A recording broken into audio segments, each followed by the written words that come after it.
अस्सलामुअलैकुम सामीन। 16 ज़िलहिज्जा है, 16 ही जुलाई है। सोशल इंडिया न्यूज़ में आपका खैर मकदम है।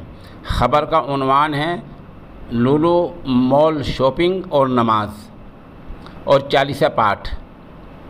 आपको पता ही है कि आजकल लखनऊ में वाक़े लुलु शॉपिंग मॉल का चर्चा है, पूरे मीडिया में छाया हुआ है।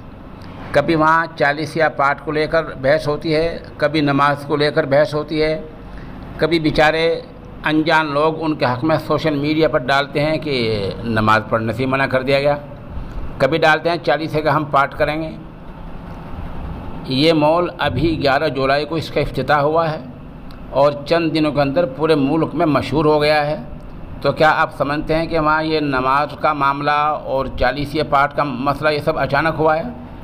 ऐसा कुछ नहीं होता है।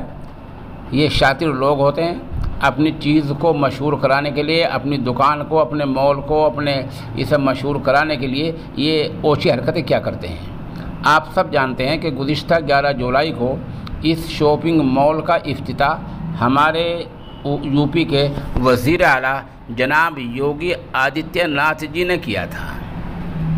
इस मॉल के पीछे पूरी हुकूमत की ताकत है और इंतज़ाम संभालने के नाम पर वहाँ पुलिस तैनात है। सब कुछ प्री प्लान मनसूबन तरीके से हो रहा है, कभी नमाज के नाम पर और जो है कभी 40 पाठ के नाम पर। हमारी तो राय यह है कि शॉपिंग मॉल के मालिक को पकड़कर उससे पूछताछ करनी चाहिए, ये ओछी हरकत क्यों हो रही है। क्या बग़ैर उसकी इजाज़त के, बग़ैर उसकी मालूमात के, बग़ैर मैनेजर की इजाज़त के, बग़ैर मैनेजर की मालूमात कोई आदमी वहाँ अंदर नमाज़ पढ़ने या 40 पाठ की हिम्मत कर सकता है? सवाल ही पैदा नहीं होता, क्योंकि पूरे शॉपिंग मॉल में CCTV कैमरे हर जगह लगे हुए हैं और हर जगह पर सिक्योरिटी गार्ड तैनात है। एक पूरा मामला है, बड़ा शॉपिंग मॉल है, बग़ैर उसकी इजाज़त के नहीं हो सकता ये। तो हमारी राय ये है जो शॉपिंग मॉल का मालिक है, मैनेजर हैं, डायरेक्टर हैं, उन लोगों को पकड़ कर सख्ती से पूछताछ करनी चाहिए कि आखिर ये हो क्या रहा है। आप शॉपिंग मॉल को नमाज की आड़ में क्या करवा रहे हैं, आप 40 की आड़ में क्या करवा रहे हैं। ये ऐसा ही है जैसे बहुत सी एक्टर फिल्में बनाया करते हैं और अपनी फ़िल्म को मशहूर कराने के लिए मुतनाज़ा झगड़ालू सीन दे दिया करते हैं, फिर हंगामा होने पर उन सीनों को हटा दिया करते हैं। वो इसी बिल्कुल ऐसे ही सीन चल रहा है और कुछ नहीं है। वरना 11 जुलाई को शुरू होने वाला शॉपिंग मॉल चंद दिन में पूरे मुल्क में मशहूर हो गया। ये अलग बात है कि वो ख़ुद बहुत बड़ा शॉपिंग मॉल है और पूरे उत्तर प्रदेश में सबसे बड़ा शॉपिंग मॉल है, लेकिन जिस तरह से लोगों की तवज्जो मरकूज़ कराई गई है और तवज्जो उधर ले जाई गई है, वो काबिल ज़िक्र बात है।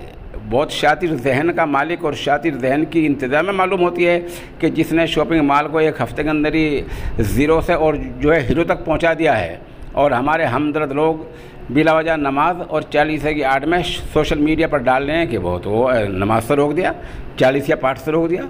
आप समझें ये सब कुछ प्री प्लान होता है, मनसूबा बंद होता है। ऐसा कुछ नहीं होता कि वहाँ कोई बग़ैर मालिक, बग़ैर डायरेक्टर की और बग़ैर मुंतज़िम की इजाज़त के नमाज़ पढ़ ले या 40 पाठ कर ले, ऐसा कुछ नहीं हुआ करता है।